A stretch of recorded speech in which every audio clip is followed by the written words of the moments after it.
요한계시록 역사적으로 보자 그러면 국가의 이름이기도 했지만 영적인 의미에서 보면 세상을 의미합니다. 공중 권세 잡은 사탄 마귀가 장악한 세상. 하나님은 그 화려해 보이는 세상의 끝을 보여주고 계시죠. 여러분, 우리는 이러한 영상을, 세상 끝의 영상을 마음 가운데 두고 있어야 돼요. 세상이 굉장히 화려하고 점점 발전하는 것 같고 그 속에서 우리는 참 가난하게 사는 것처럼 그렇게 보이지만 그렇지 않습니다. 눈 뜨고 바라보는 세상, 넋을 잃고 침 흘리지 말고 눈 감고 하나님 나라 바라보시면서 눈물의 기도를 드리실 수 있는 하나님의 참된 신앙인들 되시길 주의 이름으로 축원합니다. 이 고대 바벨론, 이 바벨론은 바벨탑하고도 관계가 있는데 니무롯이라고 하는 사람이 있었어요. 니무롯은 노아의 홍수 이후에 최초의 국가를 바벨론을 건설했던 그런 사람이죠. 느부갓네살 왕이 신 바벨론을 건설한 자라고 한다 그러면 이 니무롯은 고대 바벨론, 지상에 있었던 최초의 나라를 건설했던 사람입니다. 창세기 10장 8절에 보면 구스가 또 니무롯을 낳았으니 그는 세상의 첫 용사라. 그가 하나님 앞에서 용감한 사냥꾼이 되었으므로 속담에 이르기를 아무는 여호와 앞에서 니무롯같이 용감한 사냥꾼이로다 하더라. 그의 나라는 신할 땅의 바벨과 에렉과 악깃과 갈레에서 시작되었으며 그가 그 땅에서 아수르로 나아간 니느웨와 르호보딜과 갈라와 니느웨와 갈라 사이에 레센을 건설하였으니 이는 큰 성읍이라. 이런 말씀이 있습니다. 이 니무롯은 사람들이 힘을 합치면 못할 일이 없다고 생각했던 것 같아요. 그래서 탑을 쌓기 시작했습니다. 흙을 구워서 탑을 쌓으면서 사람이 힘을 모으면 하나님처럼 될 수 있을 거라고 생각했죠. 그렇게 쌓아 올린 탑이 하나님의 진노를 사서 무너지게 되었는데 바벨론 도성이 그러합니다. 화려한 도시, 모든 것을 다 갖춘 것처럼 보이지만 결국엔 하나님의 진노의 때가 이를 때에 화려함이 온데간데 없고 그 자리에 남은 것은 귀신의 처소, 더러운 영이 모이는 곳, 가증한 새에 모이는 곳이 되고 말 것입니다. 온 땅의 왕들이 음행의 진노, 포도주를 즐기고 하나님 없이도 우리 힘으로 능히 할 수 있을 거라고 하는 그런 영적인 교만이 스스로 세우는 성을 무너뜨리는 결정적인 원인이 되는 거죠. 여러분, 하나님 말씀을 많이 묵상해야지. 이 세상의 자극이 워낙 강하기 때문에 하나님 말씀 정신 차리지 않으면 이 세상에 자꾸 이런 생각들이 들어와요. 제가 아주 환장하는 게 뭐냐면 오늘 이 바벨론, 바벨탑 이런 얘기 들을 때마다 저는 무슨 생각이 드냐면요, 로버트 태권브이와 황금 날개의 대결, 이게 생각이 나는. 제가 초등학교 어렸을 때 달려라 달려 로버트야 날아라 날아 태권브이 정의로 뭉친 주먹 로버트, 이게 언제적인데 아직도 제가 외우고 있잖아요. 이게 바벨론, 김청기 감독이라고 어린이들의 우상이 있었는데 사막에 여객기가 나가다 이렇게 격추되는 거예요. 자꾸 바벨탑이 딱 세운되어서 외국의 이 대적이, 그 영화에 나오는 이런 장면이 자꾸 생각이 나는 거예요. 바벨탑, 성경이 쫙 인용이 되면서 이거 안 돼, 이거 안 돼. 메시지가 흐려지고 영이 다 흐려지더라고요. 목사인 저가 이런데 영적 싸움은 제가 얼마나 많이 했는지 몰라요. 이 바벨탑, 바벨론 이런 얘기만 들으면 어렸을 때 받은 이 자극인데, 로버트 태권브이와 황금 날개의 대결, 그 바벨탑의 그 아주 멋진 인트로, 이 부분이 이렇게 생각이 나는데 지금까지도 제 머리를 해주고 있어요. 하나님이 무너뜨려 주시기를 바랍니다. 요한계시록 17장이 음녀로서의 바벨론을 묘사했다고 한다 그러면 18장은 도시로서의 바벨론을 상징을 하죠. 17장, 18장이 바벨론의 멸망을 다루는데 17장은 여자로, 그리고 18장은 도시로 이 바벨론이 묘사되고 있어요. 18장의 메시지는 성도들의 이 세상 가운데 살지 않아야 됨을 역설하고 있는 거죠. 메시지죠. 무너졌도다 무너졌도다 큰 성 바벨론이여, 천사가 힘찬 음성으로 바벨론이 무너졌다고 2번 반복해서 외칩니다. 도저히 무너질 것 같지 않은 세상 나라 바벨론, 이 바벨론이 무너졌음을 놀라운 마음을 담아서 선포하는 거죠. 8절 말씀해 보니까 바벨론이 4가지 재앙이 임하는데 사망과 애통함과 흉년과 불이 임한다. 이 재앙이 하루 동안에 임했다. 8절에. 10절에 보니까 이 재앙이 1시간 안에 임했다. 그의 고통을 무서워하여 멀리 서서 이르되 화이또다 화이또다 큰 성 견고한 성 바벨론이여 한 시간에 네 가지 심판이 이르렀다 하리로다. 한 시간에 네 가지 심판이 이르렀다는 말은 뭐 꼭 24시간 안에 이런 일이 일어났다는 의미가 아니고, 이 심판과 하나님이 치시는 이 세상 도성 바벨론의 멸망의 돌연성과 긴박성을 말하는 겁니다. 갑자기 일어났고 아주 완전하게 이루어진 심판. 멸망을 당해서 우는 사람이 누구냐? 땅의 왕들, 열왕들이다 했습니다. 이 왕들은 로마 제국의 편제 밑에서 이익을 먹고 살아가는, 권력의 맛을 알고 부를 축적하는 왕들, 그리고 신앙인들을 압제하고 박해했던 그런 왕들을 말하는 거겠죠. 바벨론이 멸망했을 때 우선 땅의 왕들이 통곡하는데, 그것 말고도 상인들이 통곡합니다. 11절에 보니까 선장과 각처를 다니는 선객들과 선원들과 바다에서 일하는 자들이 통곡한다고 했어요. 17절.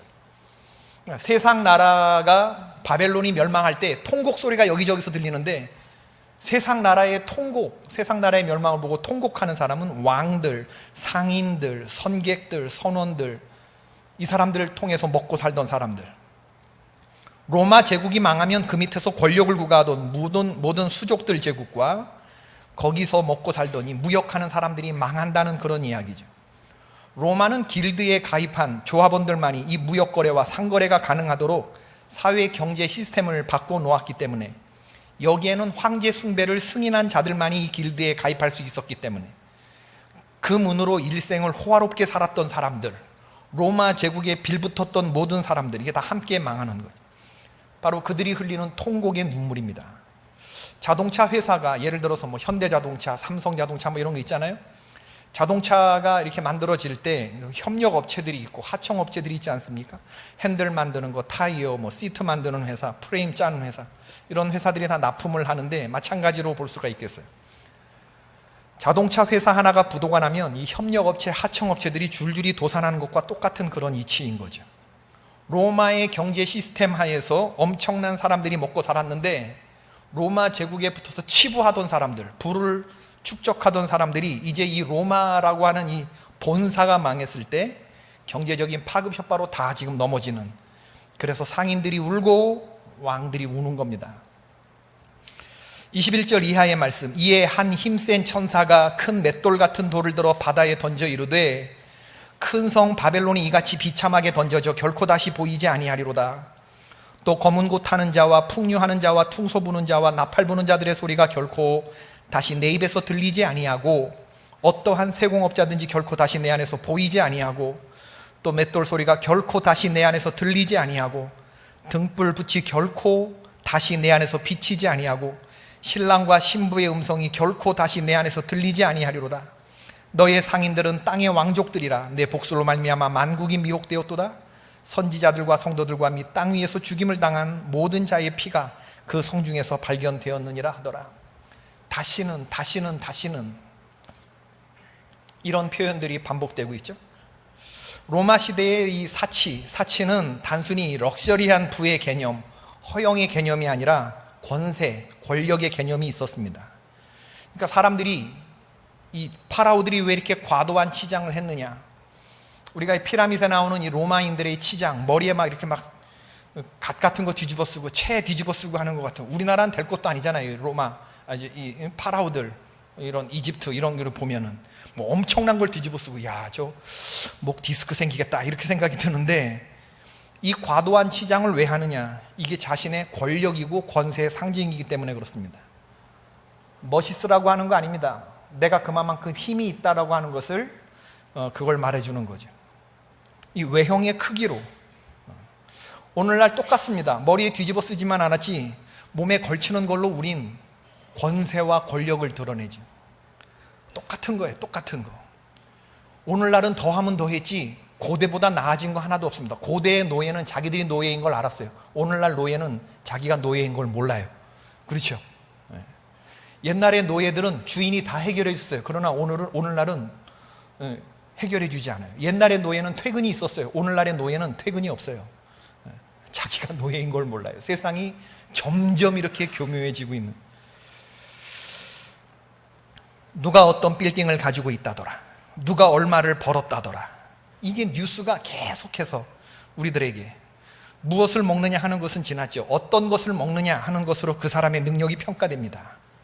무엇을 먹었는지, 무엇을 입었는지, 무엇을 마셨는지, 어디 사는지, 이런 거 자랑하면 돼요, 안 돼요? 예수님 자랑하라 그랬어요? 자랑하지 말라 그랬어요? 자랑하지 말라 그랬어요. 근데 우리는 열심히 자랑하지. 자랑하잖아요. 카톡에, 프로필 사진, 프사에 내가 뭘 먹었는지, 어딜 갔다 왔는지, 아무렇지도 않은 듯 뭐 손 이러면서 셀피 스틱, 셀카봉 들고 사진 찍고 말이지. 나 이렇게 잘 먹는다. 그래서 우리의 삶이 이렇게 글래머러스한 삶을 다른 사람들에게 보여주고 싶은 거 아닙니까? 그죠? 자줏빛과 붉은 옷을 입고 금은 보석과 진주로 꾸미고 손에 금잔을 든 것을 찍어서 올리고 돈다발 자랑하고 반지 자랑하고 목걸이 자랑하고 자동차 자랑하고. 오늘 본문에 이 세상 나라 망할 때 세상 나라가 만들어낸 어떤 상품들이 나와요. 금은, 보석, 진주, 세마포, 이런 거 좋아하시면 아멘. 좋아하잖아요. 좋아들 하잖아요. 현실은 더 험합니다. 제가 딱 보면 압니다, 여러분. 자주옷감, 비단, 붉은 옷, 각종 향목, 상아 그릇들 좋아하시죠? 예쁜 접시 좋아하시는 분들, 네. 구리, 철과 대리석으로 만든 각종 그릇, 계피, 향료, 향과 향유, 유향, 포도주, 감람류, 고운 밀가루, 밀, 소와 양과 말과 수레와 종들과 사람의 영혼들이다. 자본주의에서 만들어질 수 있는 모든 상품들이 지금 다 나오고 있어요. 오늘날 말로 바꾸어 봅시다.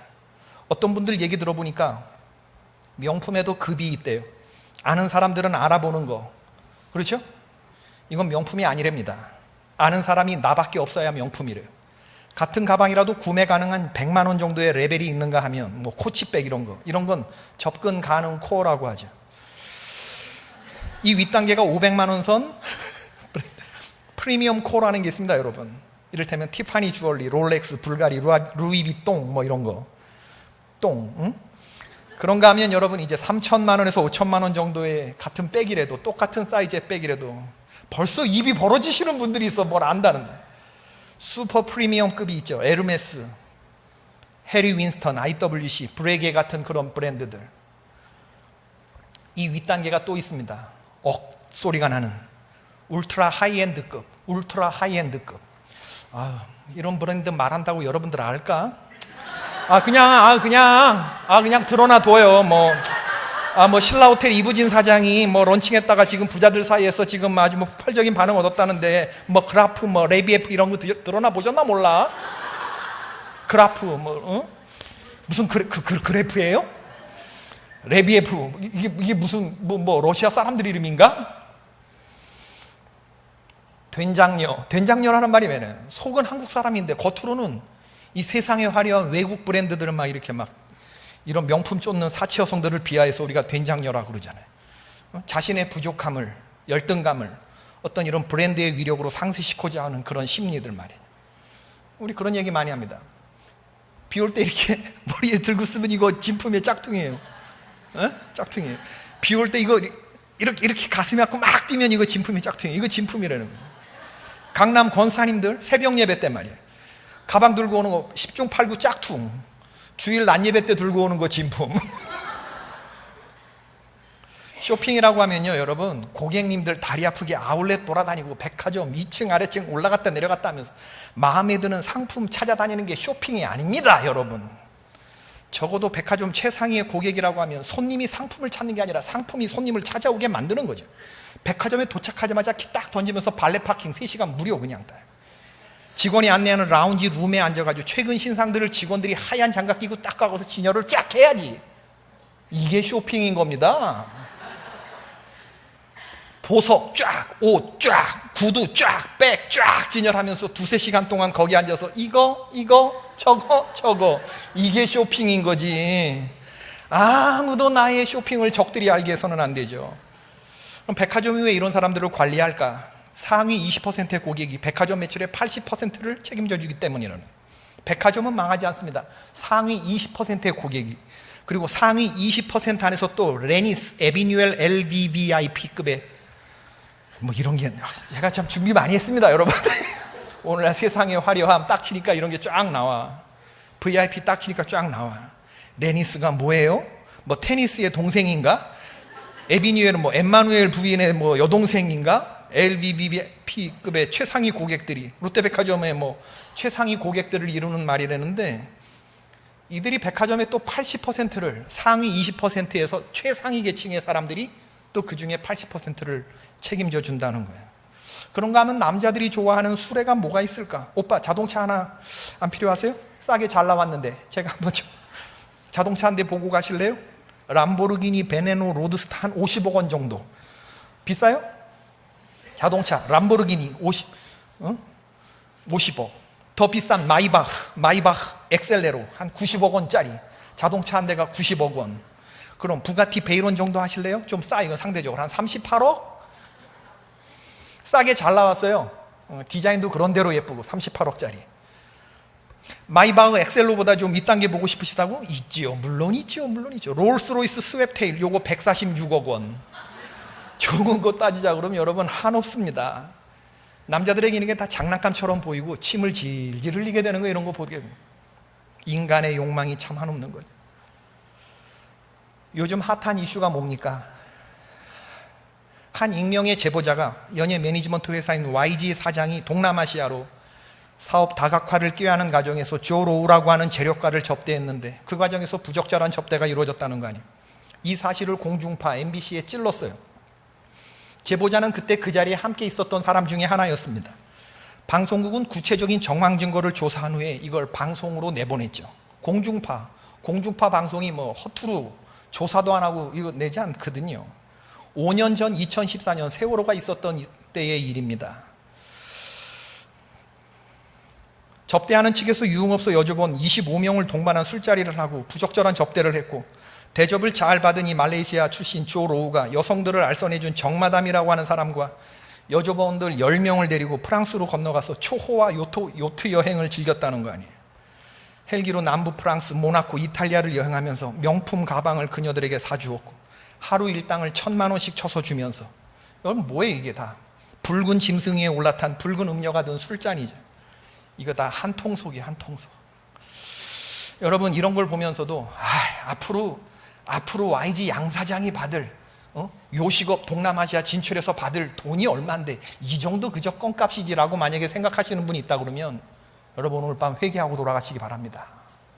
내가 그만큼 세상에 물들어 있다고 하는 것, 죄에 둔감하다고 하는 증거가 되기 때문에 그럽니다. 이런 공격을 받고도 별일 아니다, 그런 사실 없다, 혐의 없음으로 내사 종결될 것이다. 경찰서 들어가기도 전에 간두 부었어. 조사를 받기 전에 이런 메시지를 MBC에 딱 보냈다는 양 사장도 대단하지 않습니까? 도대체 얼마나 강남경찰서에 로비를 해놨으면, 이게 보통 사람 같으면 상상도 못할 얘기입니다. 나 내사 종결될 거야 이러면서 경찰 조사를 받으러 가면서 참 보면서 이 바벨론이 한 통속이구나. 그런 거 21절에 보니까 힘센 천사가 맷돌 같은 것을 들어서 바다에 던짐같이 바벨론의 교만이 진노의 바다에 가라앉게 될 것이다. 하나님이 맷돌짝을 바다에 던지듯이 너희들이 그렇게 바다 밑으로 깔아앉을 것이다. 다시 맷돌이 바다 위에 뜰 가능성이 있어요, 없어요? 없어요. 다시는이라고 하는 단어가 반복되고 있어요. 큰 성 바벨론이 다시는 보이지 않을 것이고, 풍류하는 자의 소리가 다시는 들리지 않을 것이고, 네 안에서 등불을 비춰지는 일이 다시는 없을 것이고, 하나님의 모든 자비가 이 바벨론 세상에서 완전히 거두어질 것이다. 주님 지금 그런 말씀을 하고 계시는 거예요. 오늘 본문 말씀은 참 쉬워요. 그냥 다른 해석을 하지 않아도 읽는 것만으로도 요한계시록 17장 18장은 그냥 이해가 됩니다.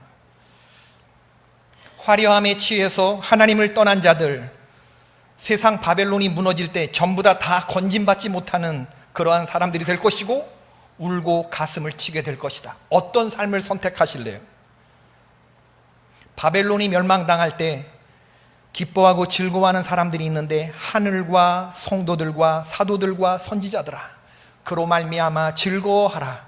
하나님이 너희를 위하여 그에게 심판을 행하셨음이라 하더라. 20절 말씀이에요. 하늘의 성도들이 신원하시는 하나님을 찬양해요. 이 신원이라고 하는 말은 구부린 것을 편다. 믿음의 백성들의 원통한 고난을 하나님이 갚아주시고 우리를 짓누리던 자에게 하늘의 진노를 하나님이 바라신다. 모진 이런 박해를 받던 성도들의 원통함을 주께서 위로하시고 갚아주신다. 주님이 신원해 주신다. 세상으로부터 고통당했던, 그러나 믿음의 순전함을 지켰던 백성들, 그 마음을 주님이 알아주시고 신원해 주신다는 겁니다. 18장의 메시지는 4절과 5절에 분명하게 드러나 있죠. 내 백성아 거기서 나와 그의 죄에 참여하지 말고 그가 받을 재앙들을 받지 말라. 그의 죄는 하늘에 사무쳤으며 하나님은 그의 불의한 일을 기억하신지라. 내 백성아 거기서 나와라. 이게 오늘의 메시지예요. 세상 가운데 침 흘리고 거기서 넋놓고 구경하지 말고 거기서 나와라.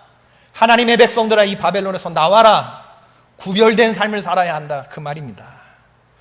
하나님의 이 말씀이, 주님의 이 말씀이 소돔과 고모라가 멸망할 때 롯의 가족들을 구해내기 위해서 소리쳤던 천사의 음성으로 들리지 않나요?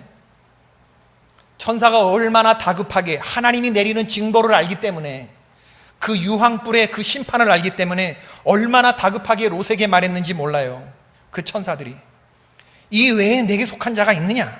네 사위나 자녀나 성 중에 내게 속한 자가 있느냐? 다 성 밖으로 끌어내라. 그들에 대한 부르짖음이 여호와 앞에 크므로 여호와께서 이곳을 멸하시려고 우리를 보내셨나니 우리가 멸하리라. 그러니 네가 구원하기로 한 사람들을 다 끄집어내라. 너의 영향력에 있는 사람들 다 끄집어내라.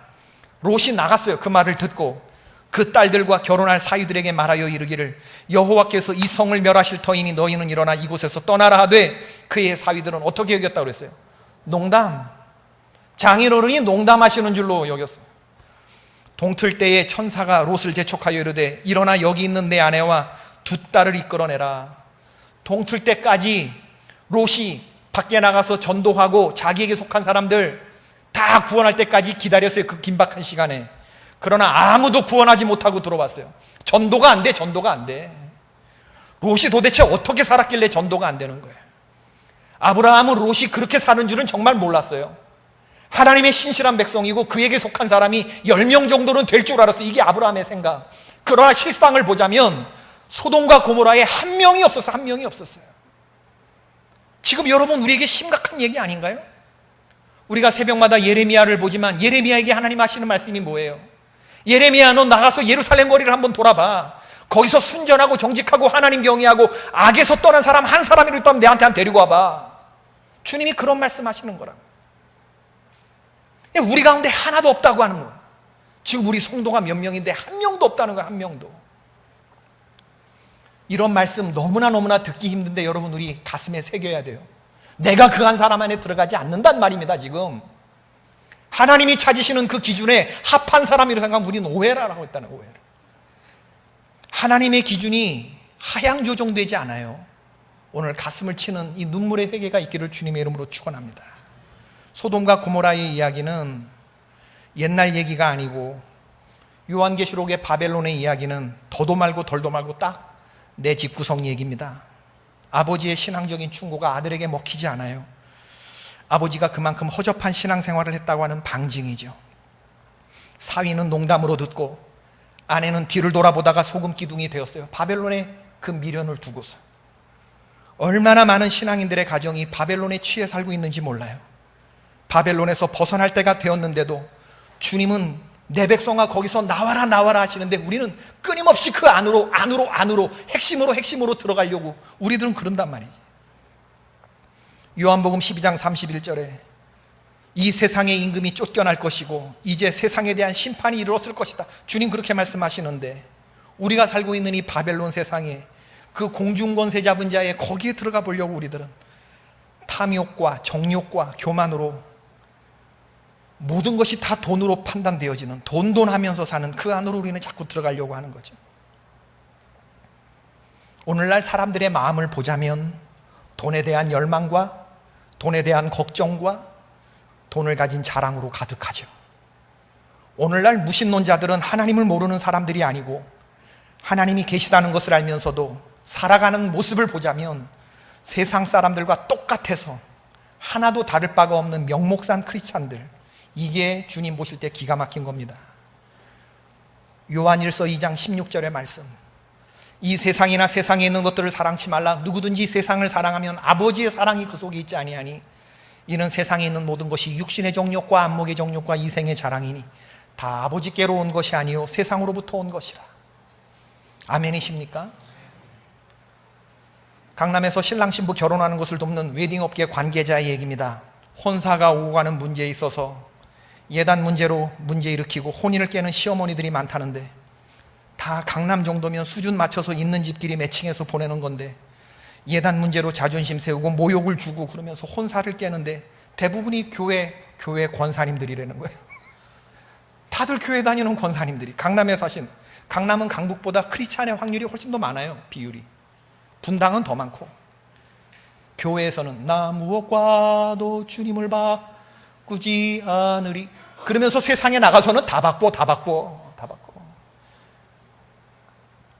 며느리 혼사, 아들 혼사에 개입해서 예단받아 챙기고 명품 옷 하나 더 받으려고, 그러면서도 교회 와서는 나 무엇과도 주님을 바꾸지 않겠다고 입술뿐인 그런 고백들을 하고, 우리의 삶은 점점 바벨론화 되어가는데 예배만 천국이면 무슨 소용이 있습니까?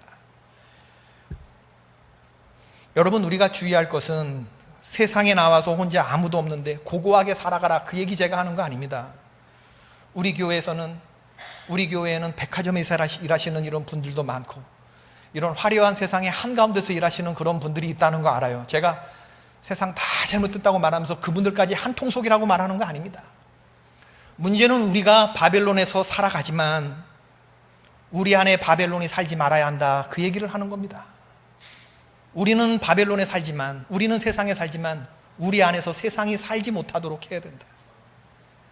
성경의 예측은 점점 더 세상은 음란해질 것이고 점점 더 사치해질 것이고, 사람의 욕망은 결코 수그러든 적이 없기 때문에 사람들은 나를 특별 대우한다는 느낌을 갖게 하는 것에 지갑을 마음껏 열거든요.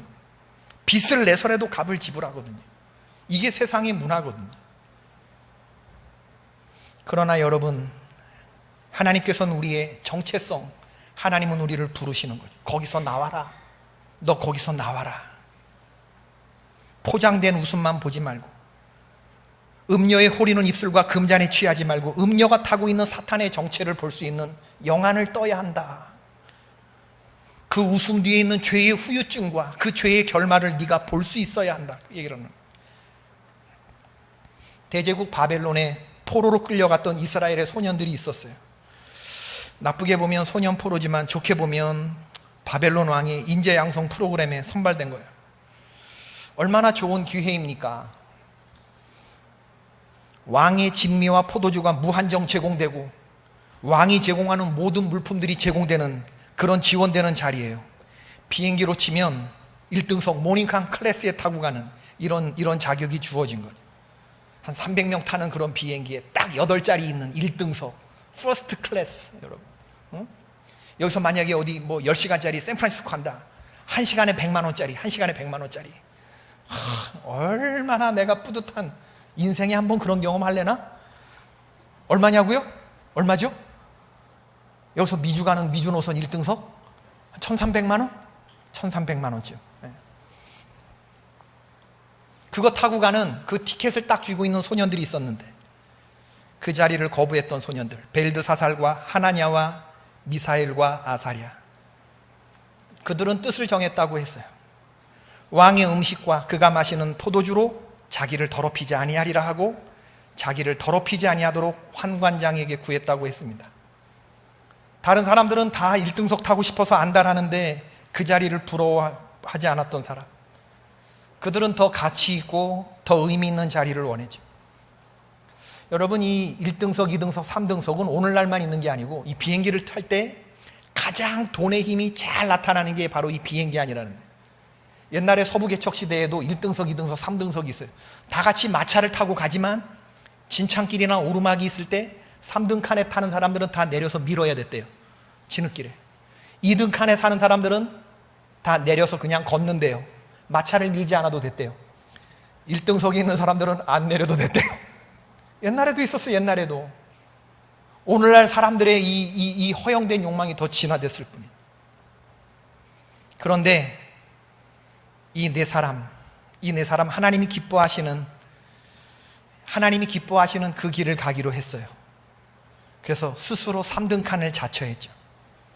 세상 사람들은 출발의 차이가 결과의 차이를 가져온다고 생각했어요. 그들은 인생이 경쟁이라고 생각하는 사람들이죠. 그래서 어떻게 하든지 불신자들은 남들보다 세상 경쟁에서 뒤처지지 않기 위해서 앞서가려고 합니다. 그렇지만 이 소년들은 인생이 경쟁이 아니고 하나님의 부르심이라고 생각했어요. 1등석, 보석, 그런 것들은 부러워하는 사람들에게나 보석이지, 사명자들의 눈에는, 하나님의 부르심을 자각하는 사람의 눈에는 그거 도구이고, 그리고 그거 배설물로 보이는 것입니다. 그들은 다른 소년들과 경쟁하기 위해서 이런 방식의 삶을 선택한 것이 아니에요. 그들의 눈에 다른 소년들이 있었기 때문이 아니라 그들의 눈에 하나님이 뚜렷하게 보였기 때문에 이런 말을 하게 된 거죠.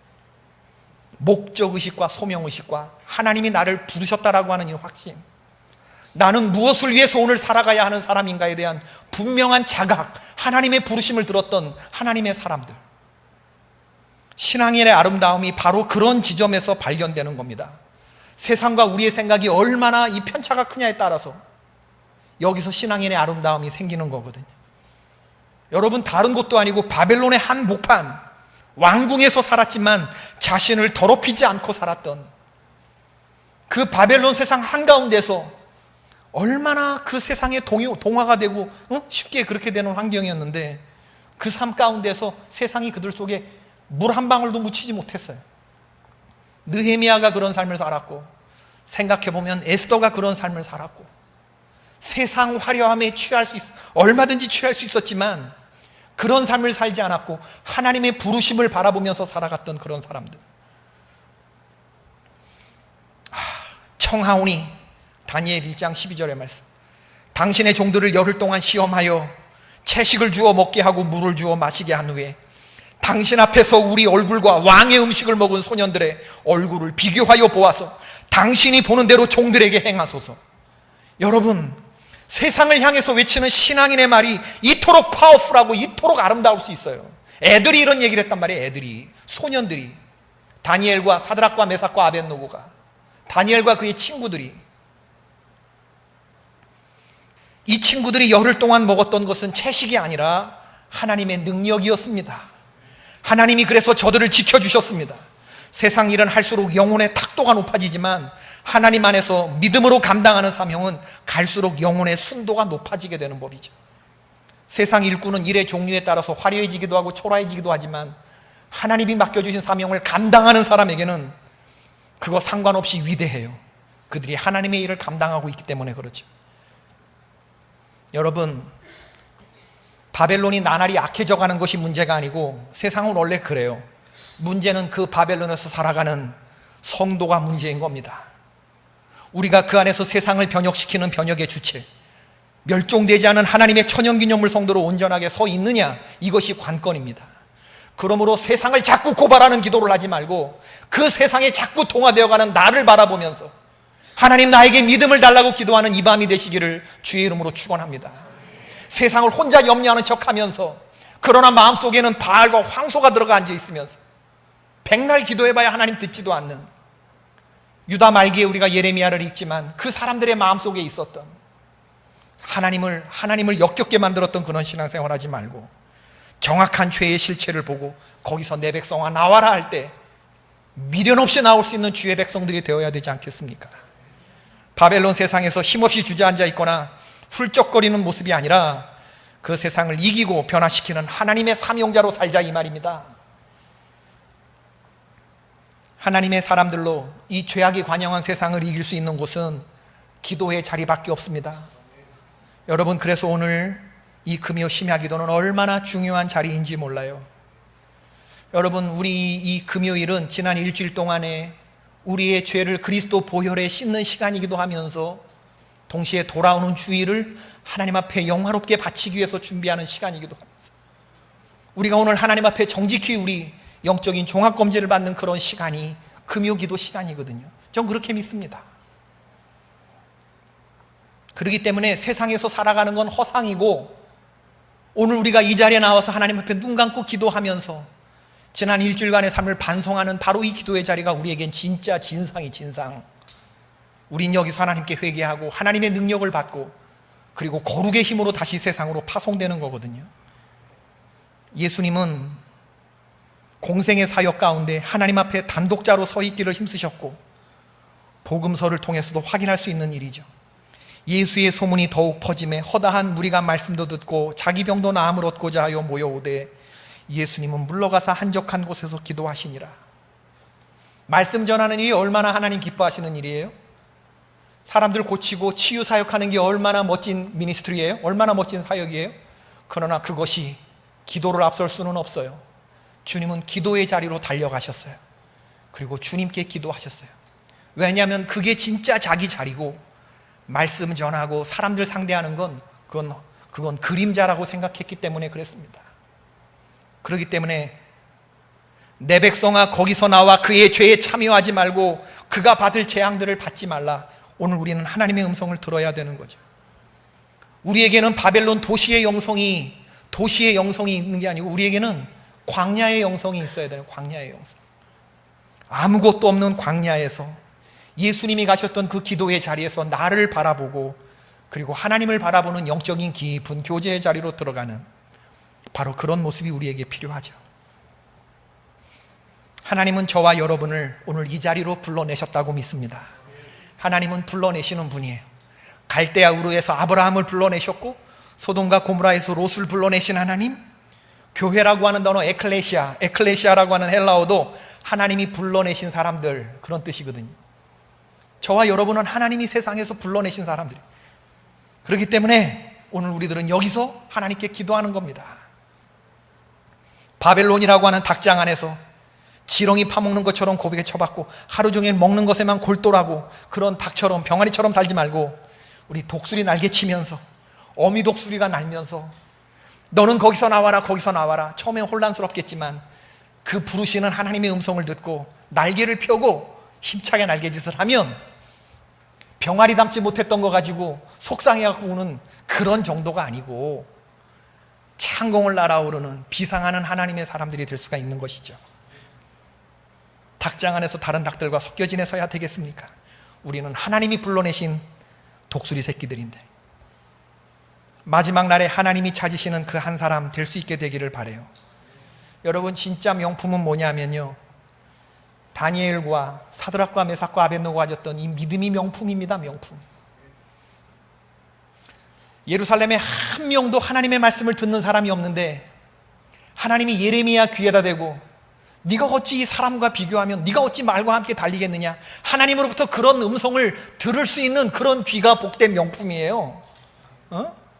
그게 명품이라고 느껴지지 않나요? 영적인 감각, 영적인 능력, 내게 들리는 하나님의 음성. 실상은 예레미야도 하나님, 사람들이 나보고 뭐라 그래요? 하나님 살아있냐고 그래요. 내 꼴을 보세요. 내가 하나님의 복받은 사람으로 살아가나? 왜 악한 자들이 잘 되죠? 하박국의 그 푸념이 바로 그거거든요. 바로 제가 돌아오는 주일에 좀 더 자세히 얘기하겠지만, 그럴 때 하나님께서 너가 그런 말 하면 안 되지. 그들을 봐라. 지금 그들은 선로에서 이탈한 그러한 지금 멸망을 향해서 가는 폭주기관차다. 기차가 레위리를 가야지. 레위를 벗어나고 가면 그게 제대로 가는 겁니까? 잠시 잠깐의 형통하지만 지금 너희를 앞지 않은 바벨론, 내가 진노의 몽둥이로 쓰기로 한 그들 70년 뒤에 다 망할 거야. 그러니 너는 하나님의 진노의 손길 아래서 잠잠하고 회개하고 나의 음성을 들어야 한다. 그런 하나님의 음성을 들어요.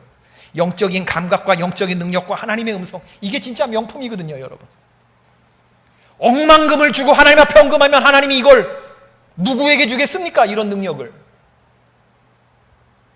억만금을 주고 여러분이 헌금해서 이 능력을 산다 그러면 이 예레미야와 다니엘과 이 영적인 엘리트들에게 주었던 이 하나님의 능력을 얼마면 사겠어요? 얼마면? 하나님이 얼마면 주실 것 같아요? 어떤 모습으로 사실래요? 바벨론에서 결코 시시하지 않은 엄청난 복, 이게 믿음의 복이고 이걸 보석으로 간직하는 저와 여러분이 될 수 있기를 바랍니다. 내게 들리는 하나님의 음성, 오늘 그 음성을 듣고 갈 수 있게 되기를 바라요. 찬송가 하나를 불러야 되는데 시간이 많이 지나가죠. 오늘 여러분 찬양팀 나오시고 우리 기도의 분위기를 잡기 위해서 여기에 모인 우리 한번 부르시고 여러분 좀 기도를 하실 텐데